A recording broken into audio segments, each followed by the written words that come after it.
Hello મિત્રો, કેમ છો? મજામાં? આજે આપણે બનાવવાનું છે ચાઇનીઝ પકોડા. ભીંડાના ચાઇનીઝ પકોડા બનાવવાના છે. મેં મસ્ત મજાના ભીંડા લઈ લીધા છે. ચાઇનીઝ રેસીપી છે પણ ભીંડા આપણા દેશી છે. હવે આપણે ભીંડાને આવી રીતે લીટાનો ભાગ કાઢી દેવાનો છે. આ બાજુથી પણ કાઢી દઈશું અને આપણે આવી રીતે એને એક ભીંડાના બે કરી દઈશું. અંદર કીડો હોય તો બી દેખાઈ જાય, આપણને સડેલો હોય ભીંડો કંઈ પણ તો દેખાઈ જાય અને આપણા ભીંડા રેડી થઈ જાય. તો બધા જ ભીંડા હું આવી રીતે રેડી કરી દેવાની છું. અને આપણે સરસ મજાનું એક મસાલો કરવાનો છે. તો પહેલાં ભીંડા રેડી થઈ જાય પછી તમને હું મસાલો કરતી બતાવીશ. ભીંડા કટ કરી અને રેડી કરી દીધા છે બધા જ. હવે આપણે એક મસાલો બનાવીશું. 3 ચમચી મેં મેંદાનો લોટ લીધો છે. 3 ચમચી આપણે અંદર કોર્નફ્લોર લઈએ છીએ. મેંદો અને કોર્નફ્લોર મિક્સ કરી દેવાનું છે. તમે ચોખાનો લોટ નાખવો તો બી નાખી શકો છો, પણ આવી હાજર હોય તો નાખી દેવાનું. એમ થોડું મીઠું, થોડો સોયા સોસ 1 ચમચી, 2 ચમચી મોટી ભરાય એટલો ચીલી સોસ, પછી થોડુંક એવું વિનેગર. ખાટું ના થઈ જાય એના માટે આપણે ઢક્કણ મારીને નાખું છું 1/2 ચમચી એટલું. આદુ, મરચાં, લસણ આ આપણે વાટી લીધું છે. 5 નંગ તીખા મરચાં છે. 1 આદુની નાની સોપારી એટલી ગાંઠ હતી અને 1 ગાંઠ લસણ છે. આપણે આવી રીતે હાથથી જ મિક્સ કરું છું. તમે ચમચી વરણે બી કરી શકો છો, પણ હું હાથથી જ કરું છું. થોડું એવું અંદર પાણી નાખવાનું છે.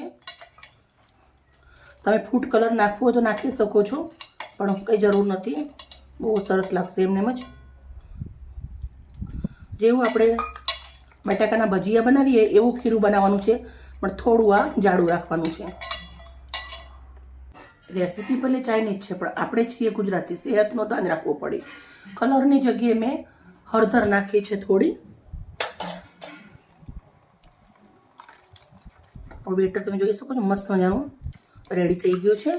તેલ ગરમ મૂકી દેશું. કઢાઈમાં તેલ મૂક્યું છે. આપણું તેલ ગરમ થઈ રહ્યું છે. હવે આપણે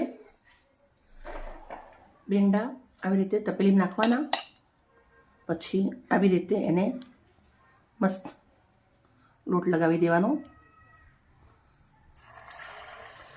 એક એક ભીંડો આવી રીતે કરી અને મૂકી દેવાના છે.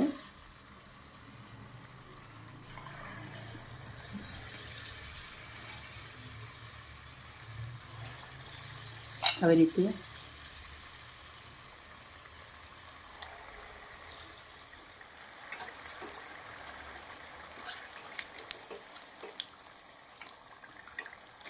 ઉલટાવી દેવાના છે. આવી રીતે આપણે એને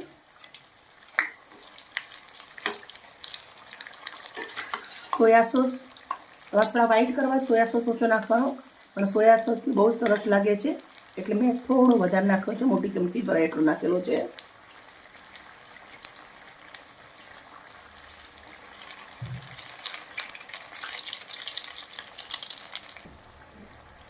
ત્રણ થી 4 મિનિટ સુધી આપણે તેલના અંદર આવી રીતના તરવાનું છે. કેમ કે ભીંડો જે અંદર છે એ કાચો છે, એટલે ભીંડો અંદરવાળો પણ આપણે ચડાવવો પડે. એટલે આવી રીતના થોડું સરસ મજાનું એને પકાવવાનું.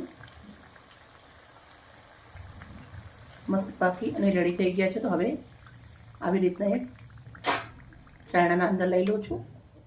બીજા પણ હું આવી રીતે જ બનાવી. બધા જ પકોડા આપણા મસ્ત કરી અને રેડી થઈ ગયા છે.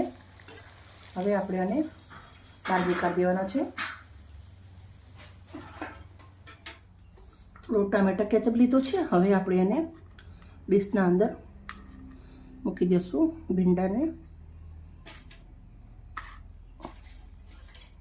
ચાઇનીઝ ભીંડા પકોડા બની અને રેડી થઈ ગયા છે. મિત્રો, મારી આજની વિડીયો સારી લાગી હોય તો પ્લીઝ મને લાઈક કરજો. ટામેટા કેચઅપ જોડે સર્વ કર્યા છે.